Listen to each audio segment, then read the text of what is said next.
This was a classic reverse jinx on your part, by the way, last week, where you go on record and say you'll never pick the Pats again this season. Then they go out and beat the Jets. But we'll start with Drake Maye here. He was, of course, limited in practice yesterday, which did reflect some progress in his time in concussion protocol. Where are we at in his progress right now?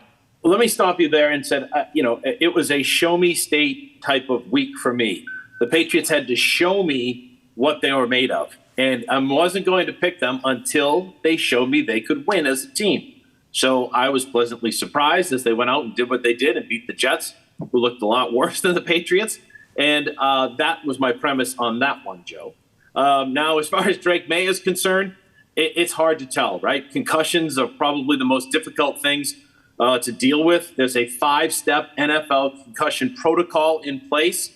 And everything appears to be that Drake Maye was in the 3rd step of the 5-step protocol, meaning he can go out on a limited participation basis and be on the field, do things for 30 minutes with the team. When we were viewing our first 15 minutes or so of media viewing, he was not with the quarterbacks. It was Jacoby Brissett, it was Joe Milton and Hunter Henry having some fun being the 3rd quarterback, just kind of throwing things around a little bit. But we didn't see him then. But I assume he participated in the 30 minutes. He was listed as limited on the injury report. And now we see what happens as they go about these next several days. So, he's got to pass step 4, step 5, and the ultimate step is a neurological consultant independent from the NFL will be there to test him and to see if he's okay. And if he gets the approval from him, then he's eligible to play. And then the next question becomes, is Jerod Mayo going to play him once he clears protocol? If he cleared it, let's say Saturday,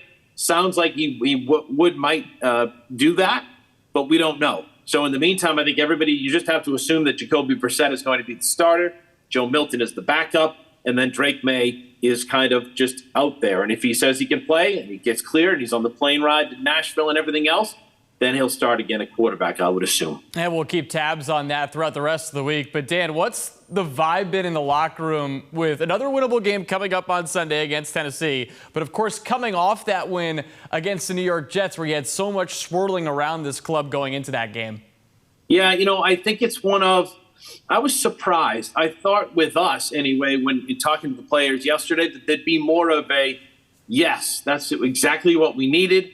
Now let's go out there and really get this whole thing going. It was very more subdued, and maybe that's a good thing. I don't know, Joe. It was more of like, it was one win.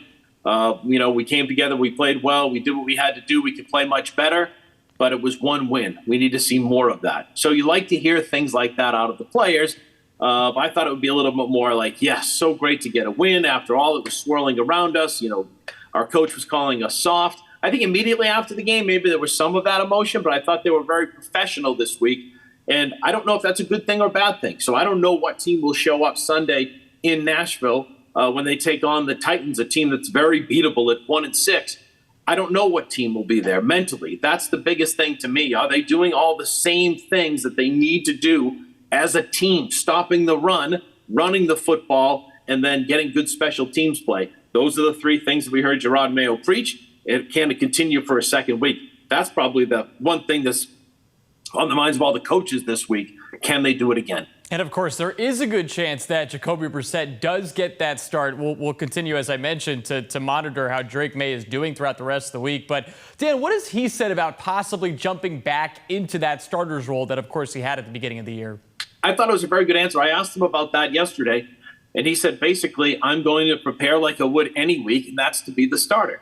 So I think someone that's been in the league as long as he has for 9 years, I think he knows the drill. He knows that he can go in at any time.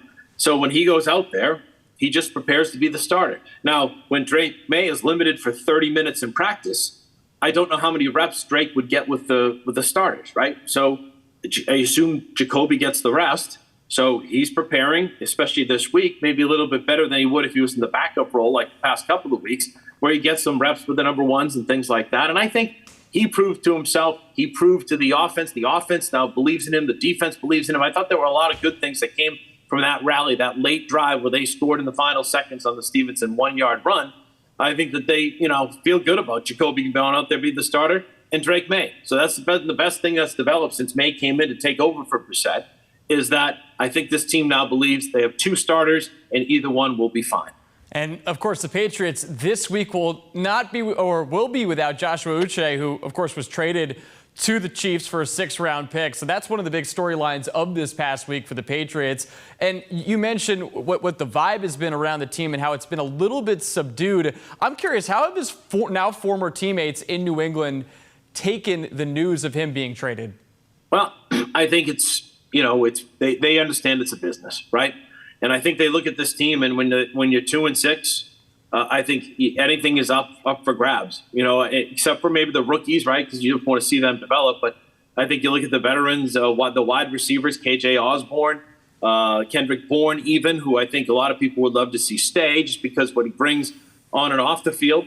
But there's guys like that may be on the trading block. Even a guy like a veteran in John Jones. John Jones said that what he'd like to see is not necessarily, get mad with it, but they want to see the veteran leaders stay here so that they can say, this is how we've done it in the past, and this is how we need to do it in the future. And I think that's got to be something that Elliott Wolf and Gerard Mayo have to think about here now as they look at the trade deadline Tuesday. If we let so-and-so go, how will that impact what we're trying to teach, the culture we're trying to create? So I think KJ Osborne, it's a likely candidate. He's been around. It's his first year with the Patriots. He would be a guy that I think they'd say, okay, that's fine. I think they'd think twice about Kendrick Bourne.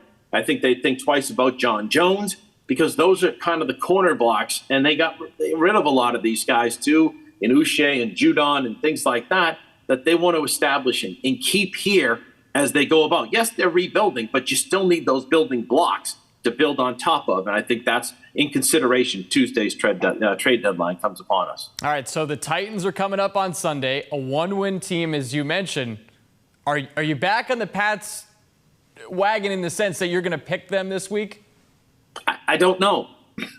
I'm kind of torn because I said I want to see them show me. Maybe I need to have them show me again that they could put 2 games together back to back. I mean, everyone was excited after the first week. And they weren't able to replicate that, hadn't been able to replicate that all year. Maybe last year was closer to where they want to become.